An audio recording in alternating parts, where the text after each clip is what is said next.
Mari Bapak Ibu sekalian kita kembali datang kepada Tuhan. Kita berdoa. Ya Tuhan yang Maha Kuasa, kami sungguh bersyukur ya Tuhan, hari demi hari kami boleh lewati bersama dengan Tuhan. Terlebih di hari ini ya Tuhan, kami boleh bersama-sama bersekutu untuk kami memuji dan memuliakan nama Tuhan. Dan pada saat ini ya Tuhan, kami akan mendengarkan sabda daripada Tuhan. Hamba-Mu berdoa untuk setiap kami ya Tuhan, jauhkan kami dari kuasa-kuasa jahat yang mencoba mengganggu kami dalam kami mendengarkan firman-Mu Tuhan. Jauhkan kami dari gadget-gadget kami yang berusaha mengganggu kami, untuk kami mengganggu fokus kami untuk mendengarkan sabda daripada-Mu Tuhan. Berkati hamba-Mu ya Tuhan yang penuh dengan kekurangan ini, supaya dapat menyampaikan firman-Mu dengan baik. Terima kasih ya Tuhan, terima kasih. Dalam nama-Mu kami sudah berdoa. Amin. Shalom Bapak Ibu keseluruhan. Mari kita buka Alkitab kita yang terambil dalam Yohanes 8. Yohanes 8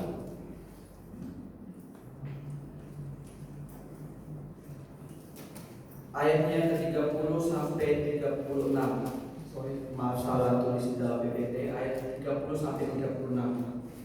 Yohanes 8 ayat 30 sampai 36. Saya akan bacakan ayat 30, Bapak Ibu sekalian baca ayat 31, kemudian berlanjut sampai ayat yang ke-36. Dengan judul perikop yang diberikan oleh LAI, kebenaran yang memerdekakan. Ayat 30, setelah Yesus mengatakan semuanya itu, banyak orang percaya kepadanya. Maka katanya kepada orang-orang ini yang percaya kepadanya, jika kamu tetap dalam firman-Ku, kamu benar-benar dalam milikku, dan kamu akan mengetahui kebenaran, dan kebenaran itu akan memerdekakan kamu. Jawab mereka, kami adalah keturunan Abraham dan tidak pernah diterima salah siapapun. Bagaimana engkau dapat berkata, kamu akan merdeka? Kata Yesus kepada mereka, Aku berkata kepadamu, sesungguhnya setiap orang yang berbuat dosa adalah hamba dosa. Dan anak yang tidak tinggal dalam rumah, tapi anak yang tinggal dalam rumah. Jadi apabila anak itu memerdekakan kamu, kamu pun benar-benar merdeka. Demikian menjawab pembacaan firman Tuhan pada pagi hari ini. Nah Bapak Ibu, kita beberapa hari lalu memperingati tentang kemerdekaan bangsa kita yang ke-78.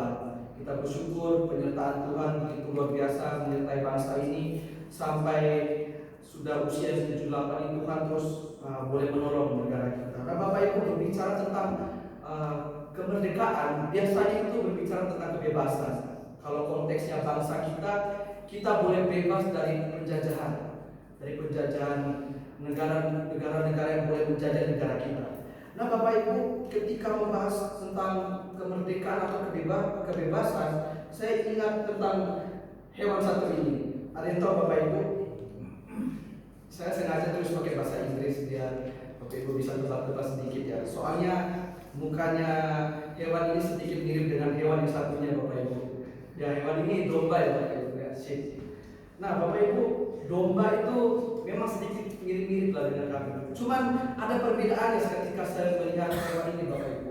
Ketika saya melihat dalam postingan Instagram Bapak Ibu, saya mencoba searching gitu. Ternyata udah nggak ada postingan itu. Tapi saya lihat, saya coba searching di YouTube, oh ada. Jadi domba itu Bapak Ibu, domba ada seekor domba. Ketika dia diberi kebebasan, dia lompat ke sana kemari. Apa yang terjadi Bapak Ibu? Itu ada tertulisnya. Domba ini baru saja ditolong kemarin. Gak beberapa lama dia jatuh lagi Bapak Ibu. Ditolong lagi, diangkat lagi, jatuh lagi ke parit ke got itu. Terus menerus dilakukan oleh orang itu mencoba menolong domba ini. Jatuh lagi. Nah terkadang itu juga ya menjadi hal yang hal yang kurang baik ya kebebasan atau kemerdekaan itu.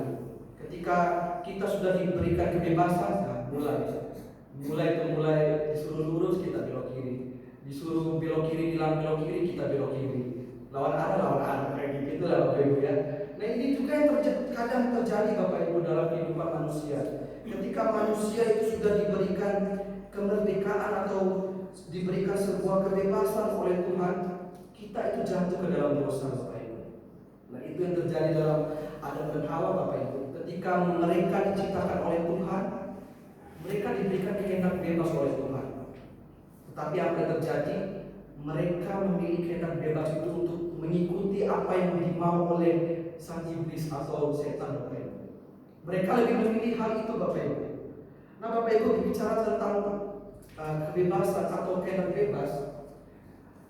Agustinus pernah berkata kehendak manusia itu lebih condong mengarah kepada tindakan yang jahat, atau kata lainnya itu concupiscentia. Maksudnya apa, Bapak Ibu? Itu adalah keinginan yang tidak teratur. Keinginan kita itu yang aneh-aneh, Bapak Ibu. Keinginan daging maksudnya. Keinginan perut kita, keinginan duniawi. Makanya Agustinus bilang kehendak bebas manusia ini mengarah kepada keinginan yang jahat.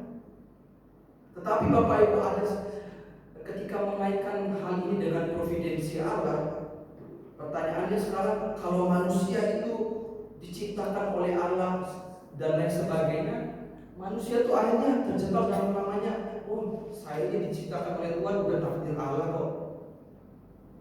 Saya sudah diciptakan Tuhan, ya udah saya diciptakan Tuhan berarti untuk berbuat dosa loh. Ya udah nggak apa-apa. Terjebak dengan namanya fatalisme.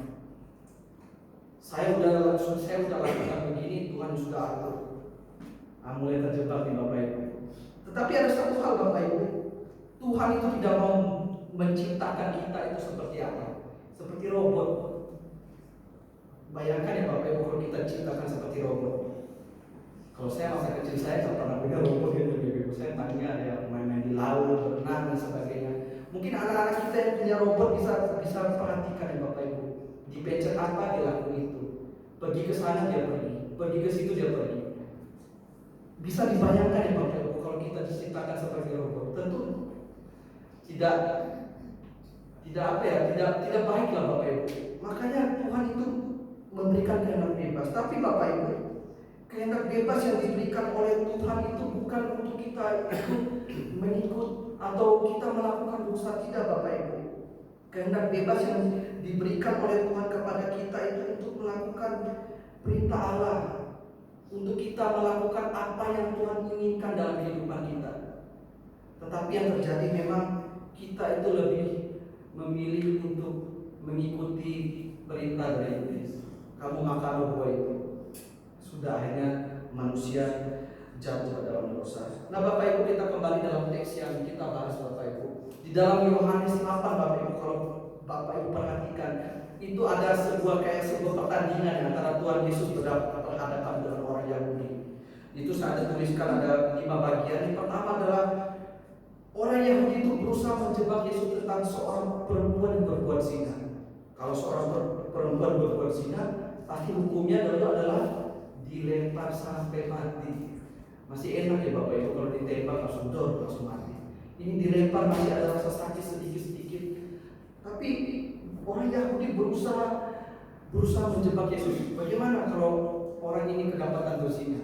Tuhan Yesus bilang apa? Coba kalau di antara kalian ini ada yang tidak berbuat dosa, orang pertama saya akan lempar. Nggak ada yang berani Bapak Ibu.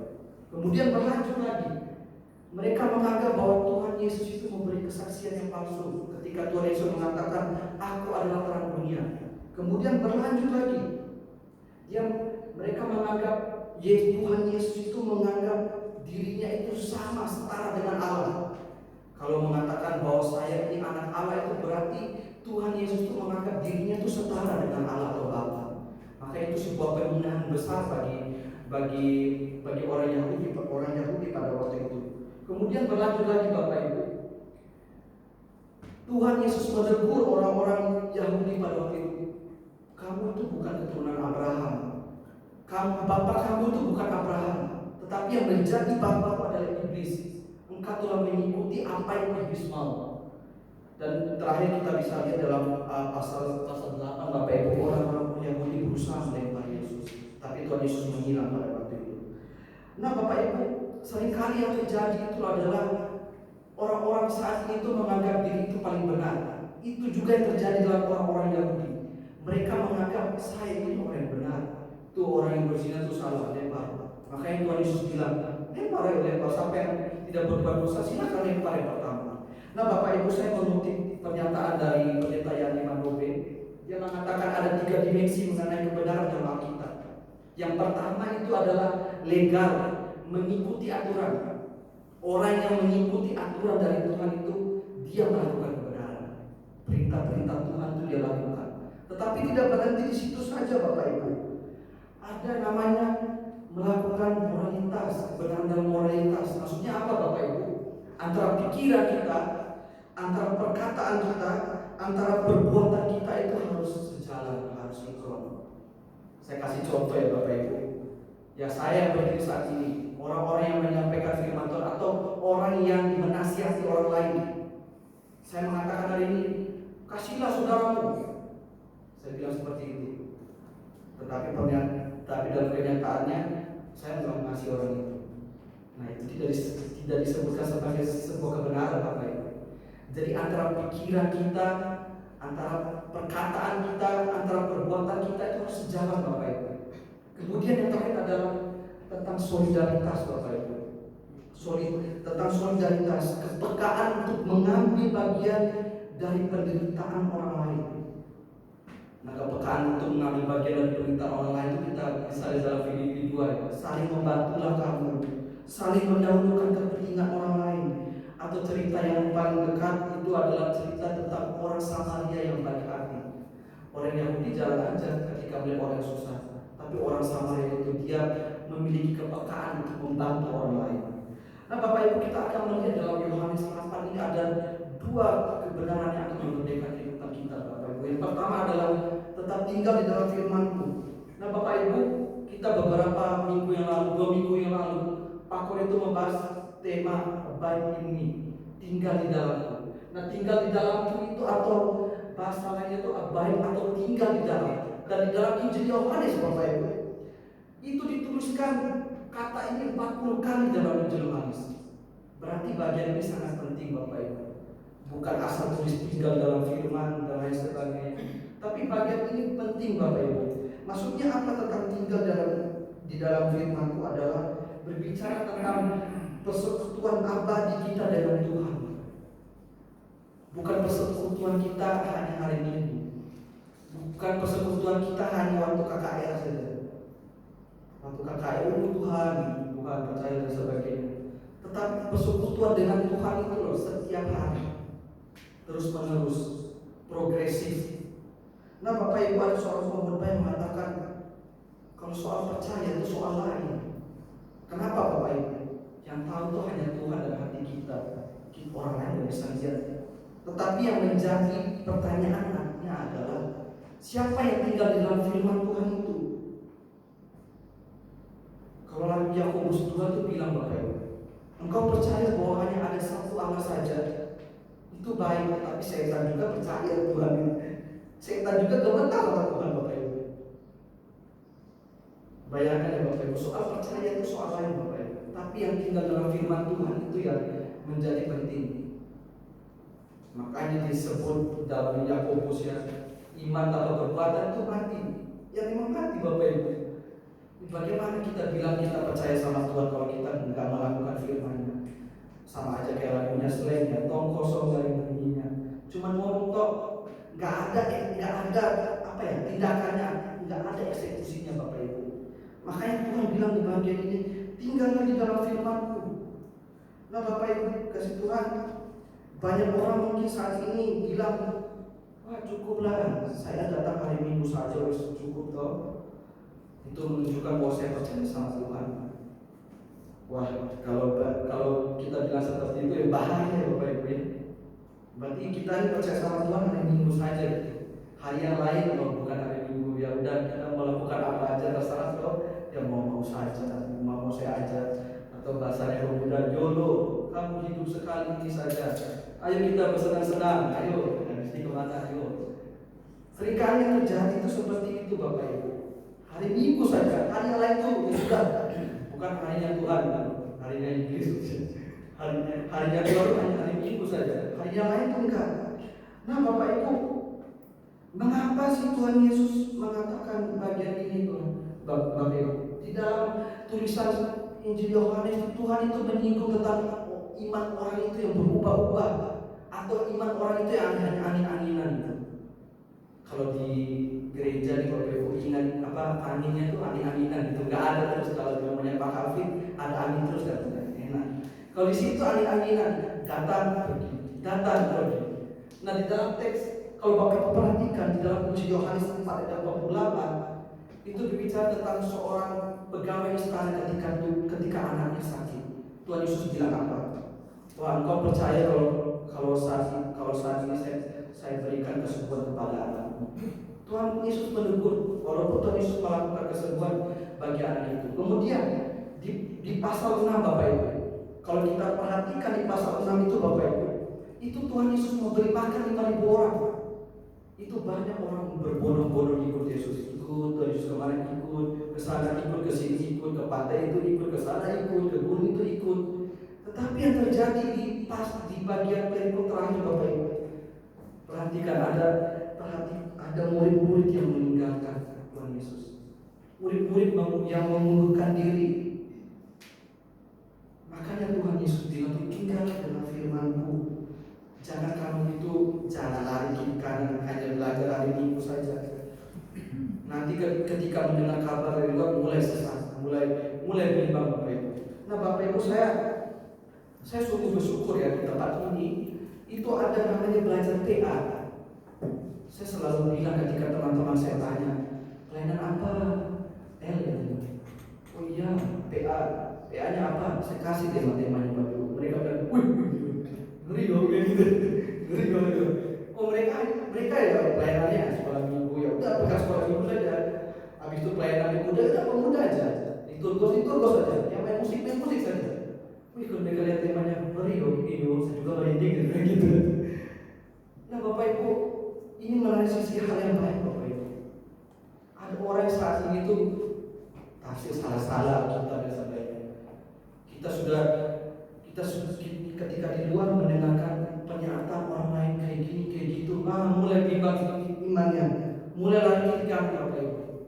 Makanya saya sangat bersyukur sekali di tempat ini. Banyak jemaat Tuhan itu yang rajin datang PA Bapak Ibu. Supaya apa Bapak Ibu? Supaya kita itu tidak terjadi yang namanya ini Bapak Ibu. Imannya angin-anginan. Atau orang bahasanya sekarang itu, ya sudah ikut Tuhan hanya mau berkatnya saja. Ketika ada sesuatu mulai goyang Bapak Ibu. Makanya Tuhan katakan di bagian ini, tinggallah dalam firman-Ku, engkau belajar tentang firman-Ku ini. Bukan ambil comot satu kali kita udah dipegang terus itu. Tidak Bapak Ibu. Makanya Tuhan Yesus bilang, tinggallah di dalam firman-Ku. Banyak orang saat ini tuh imannya mulai bocah-bocah, tidak hanya zaman dahulu aja. Zaman sekarang tuh imannya mulai aneh-aneh.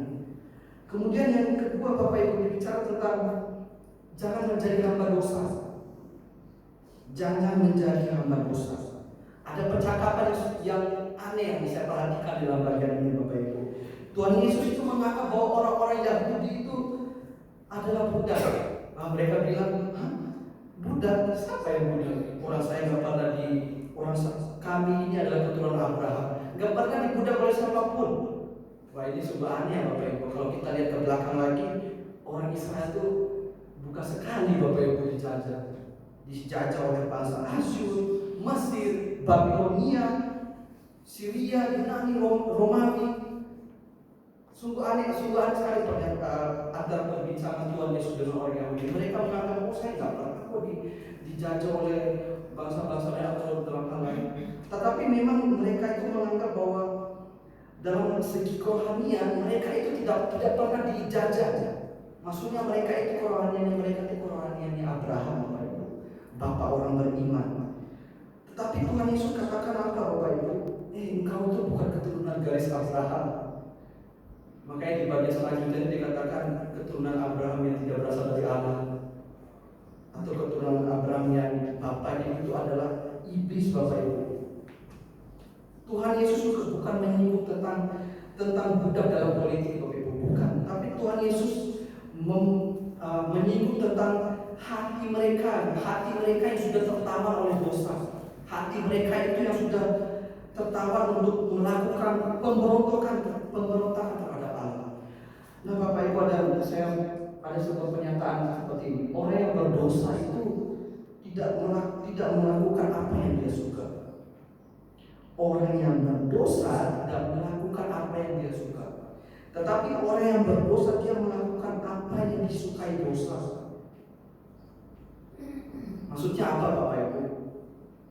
Orang Yahudi pada waktu itu mereka sudah menjadi hamba iblis.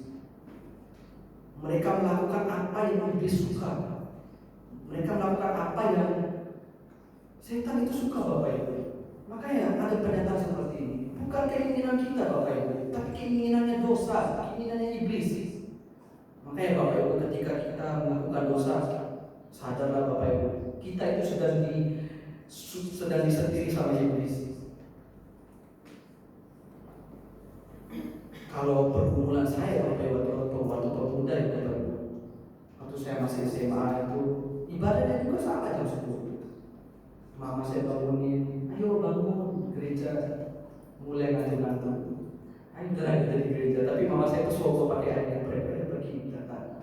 Masa iman kita seperti itu juga Bapak Ibu? Kita mau disetiri dengan hal-hal sogok itu baru mau pergi gereja dan sebagainya. Mungkin itu juga yang terjadi Bapak Ibu. Dalam bagian ini pun sama Bapak Ibu. Orang-orang Yahudi itu tertawan dengan namanya keinginan dosa. Mereka menganggap bahwa mereka hidup dalam kebenaran, tetapi dalam kenyataannya mereka melakukan kejahatan. Mereka menganggap diri saya benar, orang lain juga benar. Wah itu orang ini orang kafir, saya nggak mau dekat-dekat dia. Aja dekat-dekat dia. Sadarlah Bapak Ibu, ketika kita melakukan sebuah dosa, kita melakukan apa yang iblis inginkan dalam hidup kita Bapak Ibu. Nah Bapak Ibu, kita akan perhatikan ada kata anak dan budak Bapak Ibu. Nah Bapak Ibu, kata anak itu biasanya itu merujuk pada penghuni tetap. Dan ini biasanya merujuk pada anak yang hilang. Anak yang hilang, tahu ceritanya Bapak Ibu ya. Dia melakukan dosa, dia harta yang diberikan, dia pergi, tapi ketika dia datang, dia tetap anak, dia tetap tinggal dalam rumah. Tetapi beda ceritanya ketika namanya itu budak Bapak Ibu. Kalau budak ya Bapak Ibu ya, budak itu dianggap milik orang lain. Misal saya ini budak, saya ini gak bebas. Saya itu terserah Tuhan saya mau lakukan apa saja. Atau biasanya bahasanya barang jual beli ya. Budak itu bisa dijual beli. Nah, jual beli ada. Ini dari sana, kamu kerja di sini ya, dan sebagainya. Makanya Tuhan itu memberikan dua kata yang sangat berlawanan ya Bapak Ibu, antara anak dan budak. Mereka mengatakan bahwa saya ini keturunan Abraham, tapi Tuhan Yesus bilang bukan, Bapak kamu itu iblis, kamu itu sudah menjadi budak. Maksudnya apa Bapak Ibu? Jangan bangga dengan sebutan sebagai seorang orang percaya. Jangan bangga kamu itu dibilang sebagai orang bangsa pilihan. Jangan bangga. Tuhan Yesus bilang apa? Kamu bilang kamu saat ini anak, tetapi status anak kamu itu bisa berubah menjadi seorang budak. Bisa berubah menjadi seorang anak iblis, maksudnya Bapak Ibu. Makanya saat ini kita benar-benar menemukan ya Bapak Ibu. Kalau dalam istilah film itu istilah KTP, hanya KTP-nya saja. Setelah itu hanya KTP saya tertera. Setelah itu ya nggak tahu, udah nggak tahu. Nah Bapak Ibu, ada sebuah kisah yang sangat terkenal menurut saya Bapak Ibu. Ada yang tahu orang ini Bapak Ibu? Ini orang India ya Bapak Ibu. Jangan bilang mirip saya Bapak Ibu. Ini orang India Bapak Ibu ya. Ini namanya itu Mahatma Gandhi Bapak Ibu. Mahatma Gandhi ini dia ada satu pernyataan itu seperti ini Bapak Ibu.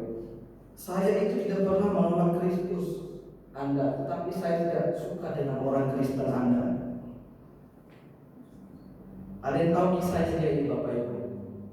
Jadi kisahnya ini Bapak Ibu, ketika dia datang dalam suatu ibadah di gereja Bapak Ibu, kemudian seorang penerima tamu itu bilang, nyala kau kafir, nyala, karena dia menganggap orang ini berbeda dengan orang-orang pada waktu itu.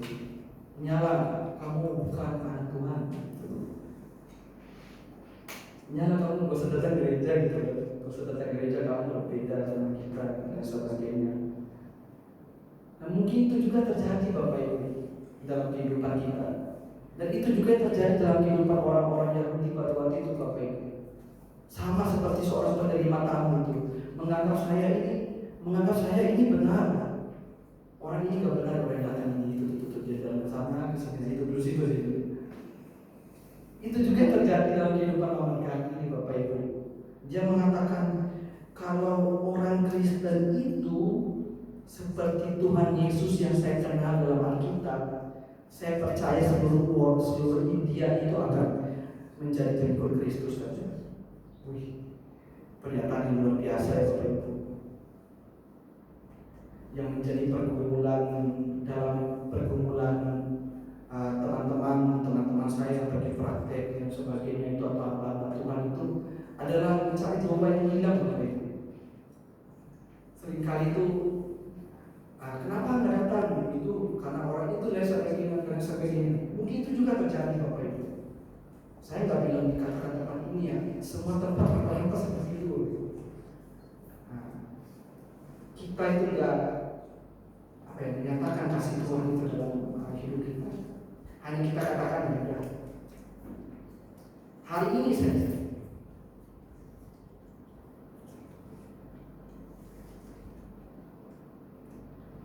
Saya dalam panggilan mengikuti Tuhan ya,